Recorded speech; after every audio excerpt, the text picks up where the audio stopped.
안녕하세요. 일본 반응 팩트TV입니다. 엊그제 일본 아오모리현 하치노 항구에서 파나마 선적 일본 배가 강풍에 자초되면서 두동강이 났습니다. 작년 모리셔스에서 일본 컨테이너선이 두동강이 나면서 어마어마한 기름 유출이 일어난 것처럼 이번에도 기름 282만 톤이 유출되었다고 합니다. 작년 모리셔스 두동강 때나 수에즈운하 개막했을 때도 일본 언론에서는 크게 다루지 않았는데 이번 두동강 기름 유출 사건도 일본 내에서 크게 이슈가 되지 않고 있습니다.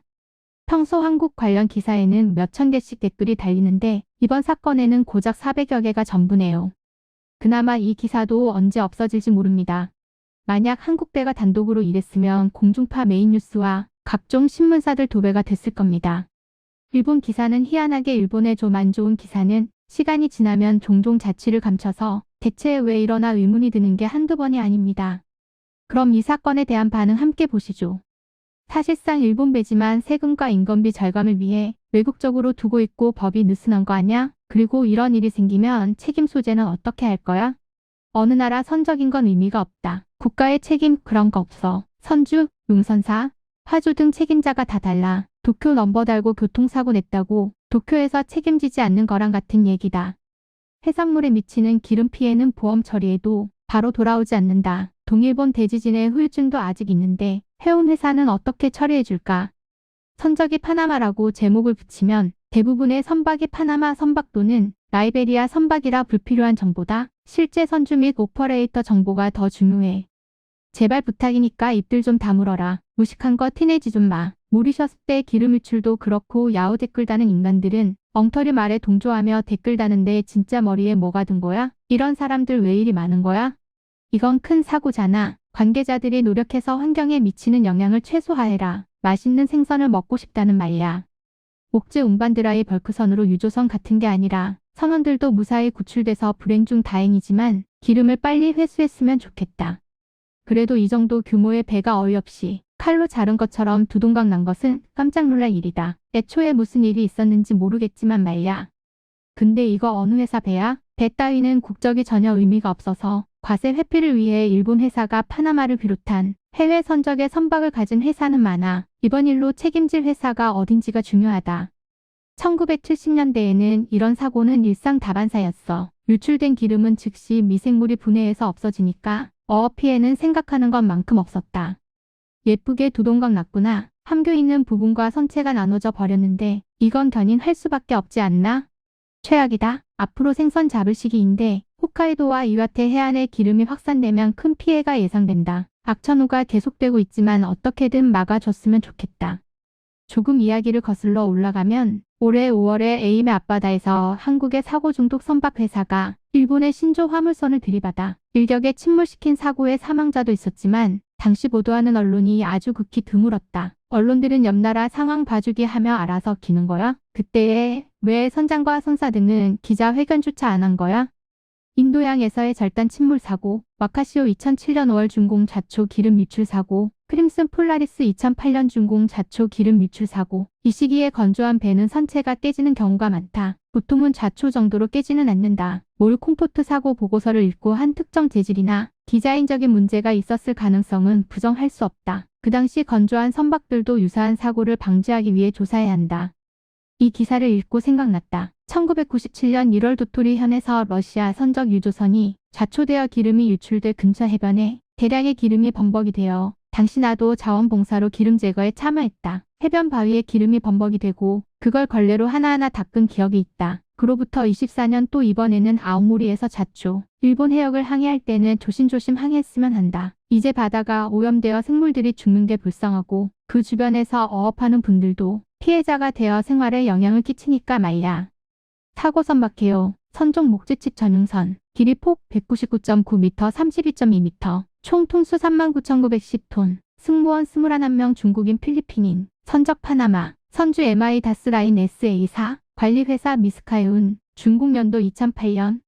이런 사고가 일어날 때마다 선적을 파나마와 라이베리아 바꾸고 세금을 피해 승무원을 외국인으로 바꾸어 책임을 안 지려고 하는 일이 많은데 세금은 싸지만 검사료 같은 게 있고 비용은 거의 변하지 않는다. 게다가 파나마 국적으로 옮겨도 수익은 모두 본사과세. 따라서 일본에다가 납세하고 있다. 선원 자격도 국제 자격으로 느슨하게 한 건 아무것도 없다. 외국 선사 및 국제 경쟁에서 살아남기 위해 어쩔 수 없어. 게다가 보상은 선사의 자가보험으로 처리하면 되고 지난번 수에즈 운하에서 보상한 것도 마찬가지다. 일본은 90몇 %를 배로 운반하고 있는데 한국처럼 뭔가 사건이 터지면 난리치면서 회사 욕하고 잘못을 추궁하는데 일본의 선사가 불쌍하다. 수에즈에 이어 또 선주가 이마발이네. 지난 수에즈는 이마발이 조선의 자회사다. 이번에도 또 그 일조 회사다. 에이메현 이마바리 씨는 세계 유수의 선주 집적 지역이다. 동시에 조선소도 많이 있다. 거리에는 슈퍼카가 다니고 기관공이나 외국인 실습생이 많아 빈부격차가 매우 크다고 들었다. 우아댕강 두동강이 나다니 배가 이렇게 쉽게 부러지는 거야? 아니면 뭔가 다른 힘이 가해진 거야? 화물은 무난한 것 같지만 연료를 탑재했었기 때문이구나. 기사 제목 파나마 선박 이런 건 그다지 중요한 정보가 아니라 생각한다.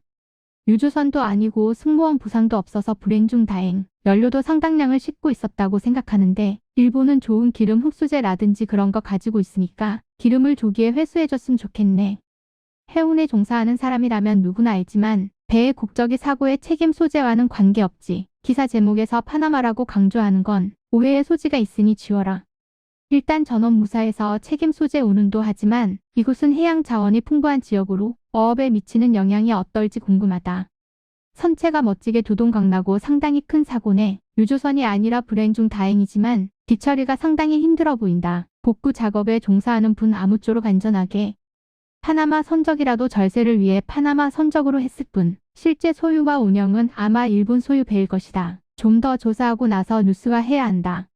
이건 굉장한데 조금 자초한 정도로 배가 두동강 나는 일은 없으니까 그 이유를 알고 싶다. 선주가 적당히 관리해서 상태가 나빴던 건지 모르겠지만 그 정도로는 두동강이 안 날 테고 자초한 나중에 대응이 문제겠지. 일본을 대표하는 일본 NIK 벤에 이게 또 대형 사고를 기름 유출 기름 회수 선박 전세는 물론이고 환경 파괴에 의한 영향을 헤아릴 수가 없다. 최근에는 모리셔스 사고가 기억나네. 살리쿠라고 하면 참치 등이 번성하고 있고 어부들에 대한 보상도 당연히 필요하다. 다음은 자초의 원인이 무엇인지 알아내야겠지만 단독 사고라면 핑계는 어려울 거야. 보험회사가 불쌍하다. 재미있게 두동강 났네. 구조 블록에 상태 균열이 있었어? 용접 미스는 없었어? 기름이 걱정이다. 해산물 양식이라든지 선주는 제대로 처리해라. 외국 국적배가 일본 근해에서 자초되는 사고가 많다. 보험으로 커버한다고 해도 오염된 바다는 좀처럼 원래대로 돌아오지 않는다. 일본 바다만 오염돼갈 뿐이야. 일본 근해를 항해할 때 일본 근해 전문 도선사를 승선시켜야 좋은 거 아냐. 고용에도 기여하잖아. 선박 사고가 나면 파나마 국적이라고 자주 듣는데 과거의 데이터를 찾지 못해 배 보유 수가 많아서 사고가 많은지 파나마 국적의 사고 비율이 높은 건지 모르겠다. 기분 탓인가? 일본 기업은 세금을 내고 싶지 않아서 배도 외국적으로 선원도 외국인으로 일본인을 고용하지도 않는데 문제가 생기면 일본 배라고 국가가 돌봐준다. 조세 피난처 국가는 당연히 아무런 도움도 안 줘. 해외에서 문제가 발생하면 일본인들은 멍청해서 민족주의를 선동하고 이 사실을 모르겠지만 말야. 이거 보고 있으면 기름 흡착 매트도 없고 아무것도 안 하고 있는데 의욕이 없는 거냐? 그러면서 환경이 어쩌고 저쩌고 말만 번지르르. 어업에 영향을 주니까 인근 항구도 폐쇄한다거나 해서 보호해야지. 인그러면 항구나 모래도 기름 범벅이 된다. 수산물에 오염 피해가 없도록 해주기 바란다. 그리고 중국과 필리핀 선원들 말야. 기량 부족인지 제대로 확인하고 기량이 부족하다면 전하라 선원들을 입항 거부해도 좋다. 그렇게 안 하면 언제까지나 일본의 깨끗한 바다가 피해를 본다. 법 정비도 필요하지만 반이라는 입헌민주당이 방해하겠지. 중요한 건 아름다운 일본의 바다다. 뭔가 일본 배의 외국인 선장과 선원이 저지르는 사건이 너무 많잖아. 글쎄, 원인은 뭔지는 이러쿵저러쿵 말이 많지만 공통적인 문제가 있는지는 당사자만 알겠지. 일본 회사는 심각하게 생각해봐야 할 것이다. 최근 들어 자초하는 뉴스가 많아졌다는 생각이 드는데 대체 왜 그런 거야? 바닥이 얕아졌어? 아니면 항해에 익숙치 않아서? 옛날에 비해 기술력이 딸려서? 후미기관부와 선미 가운데가 예쁘게 두동강 났다. 틀림없이 중국이나 한국에서 건조된 배야. 용접 불량이란 게 확실하다. 몰 컴포트 2008년 7월 14일 준공.